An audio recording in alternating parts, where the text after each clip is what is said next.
Assalamualaikum warahmatullahi wabarakatuh. Alhamdulillahirabbil wa bihi nasta'inu ala umuri dunya waddin. Wassalatu wassalamu ala sayyidina Muhammadin wa ala alihi washabihi ajmain. Amma ba'du. Puji sinareng syukur urang panjatkeun ka hadirat Allah Subhanahu wa taala anu parantos mapari rahmat sareng karuniana. Teu hilap shalawat sinareng salam urang sanggakeun ka junjungan agung Muhammad sallallahu alaihi wasallam katut para sahabatna. Hadirin sadayana anu disimkuring dipika hormat, tempangkeun simkuring sabrinani pasalawat di kelas 11 IPA hiji. Dina waktos ieu simkuring bade ngadogikeun perihal kabudayaan orang Sunda. Pami nyarioskeun kabudayaan seueur pisan macam sareng jenisna anu ku simkuring bade digugikeun nyaeta kabudayaan Muludan. Saware orang pasti geus wau jeung mieling Maulid Nabi. Nyaeta mieleng dina dinten lahirna Rasulullah SAW kaping 12 Rabiul Awal.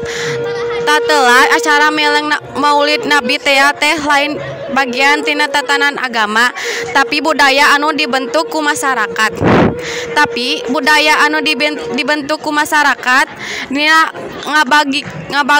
ngabageangkeun muludan biasana jalma-jalma ngariung pikeun ibadah jeung ngadengikeun ceramah di masjid-masjid di sawatara wewengkon di Tatar Sunda. Acara Maulid Nabi teh dilaksanakeun ku upacara hajat atau salametan.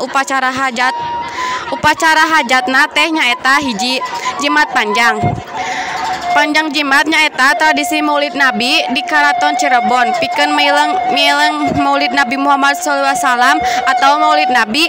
Dina prosesna jimat panjang dirayakeun ku parading dahareun.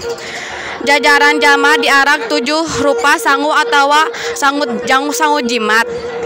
Kasang tukang jimat anu panjang nyaeta warisan ti Khalifah Salahuddin Al-Ayyubi saparantos Nabi Muhammad SAW wafat.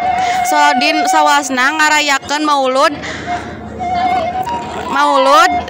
ku rupa-rupa upacara anu lumasung kalawan meriah kalawan tujuan sangkan umat Islam salawasna inget jeung nyonto Muhammad. 2. Ngalangsung pusaka di Garut, Jawa Barat.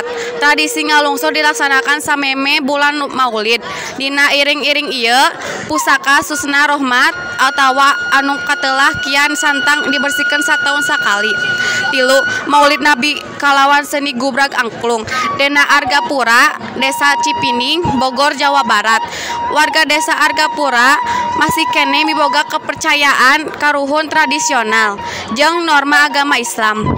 Barengan para sesepuh kesenian gubrag angklung anu dipika hormat ku warga.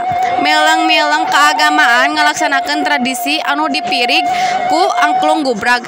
Tapi kiwari masyarakat Argapura umumna henteu ngayakeun tradisi tradisional ieu. 4. Upacara adat nyangku.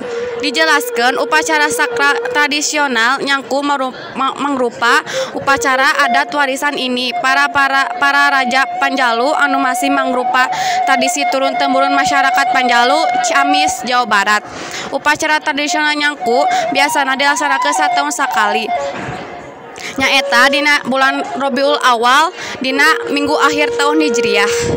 Palaksanaan biasana dinten Senin atanapi Kemis. Sanajan kitu upacara nyangku ayeuna dilaksanakan minangka panghormat ka raja-raja Panjalu samemena sarta pikeun ngalestarikeun budaya unik Desa Panjalu.